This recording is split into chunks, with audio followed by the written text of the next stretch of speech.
এই দ্বীপটি দেখছেন, এটি দুইটি দেশের মাঝে দ্বন্দ্বের কারণ, কেনিয়া এবং উগান্ডা। হয়তো তাদের মাঝে যুদ্ধেরও কারণ। আসলে মিকিঙ্গো দ্বীপটি হলো কেনিয়ার, এটাই সত্যি। সবাই এই দ্বীপটি দাবি করে।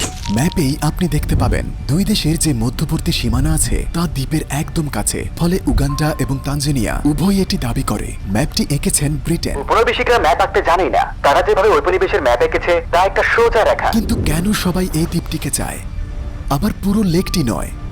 মাছ কিন্তু আন্তর্জাতিক আইন বুঝে না, তাদের ভিসা অথবা কাজের অনুমতিও লাগে না। অবশেষে কেনিয়ায় স্বাগতম, নাইরোবি। আমরা রাজধানী নাইরোবিতে এসেছি। আমরা একটা ছোট শহরে যাচ্ছি যার নাম কিসুমো। কিসুমো চিনেন? কিসুমো। আমরা কিসুমো শহরে যাচ্ছি এবং এখান থেকে আমরা 4 ঘন্টার যাত্রায় দ্বীপটিতে পৌঁছাবো, যেটি উগান্ডার সীমানার বেশ কাছে অবস্থিত। এবং এটি নিয়েই দ্বন্দ্ব।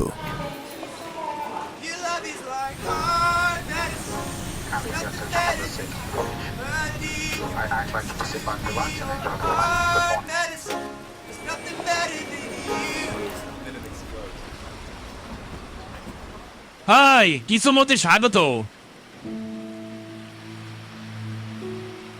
তারপর আমরা লেকের পাড়ে পৌঁছাতে 4 ঘন্টা ড্রাইভ করলাম। এখানে এসে আমাদের দ্বীপে নিয়ে যাওয়ার জন্য একটি নৌকা খুঁজতে লাগলাম। আমরা নৌকায় চড়ব। নৌকায় করে আগামী 2 ঘন্টা পর আমরা মিকিঙ্গোতে পৌঁছাবো। এখানের প্রধান জীবিকা হলো মৎস্য শিকার। তারা মিকিঙ্গো অব্দি যায়, অতীতের মিকিঙ্গো দ্বীপে। ওই দিকটায় প্রচুর মাছ আছে, তাই বিভিন্ন জায়গা থেকে মানুষজন আসে। এখানে বেশ ভালোই মাছ আছে। এই লেক থেকেই মূলত নীল নদের উৎপত্তি। এই পুরো গ্রামটিতে সব মানুষ মৎস্যজীবী। এটি ভিক্টোরিয়া লেক, ব্রিটেনের রানীর নামে নামকরণ। এই লেকটি থেকে নীল নদের উৎপত্তি ঘটেছে, যেটি এখান থেকে শুরু হয়েছে এবং মিশর ও সুদানের একটি বিশেষ যোগাযোগ মাধ্যম। অনেকে একে আবার উগান্ডাও বলে।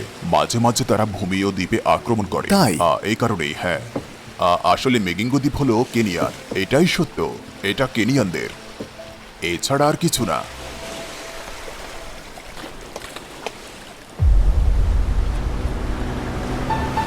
আমরা সেখানে যাচ্ছি এবং রাতে ওখানেই থাকবো। তাদের মতে তারা পাইরেটস, যারা উগান্ডা থেকে আসে তারা পাইরেটস।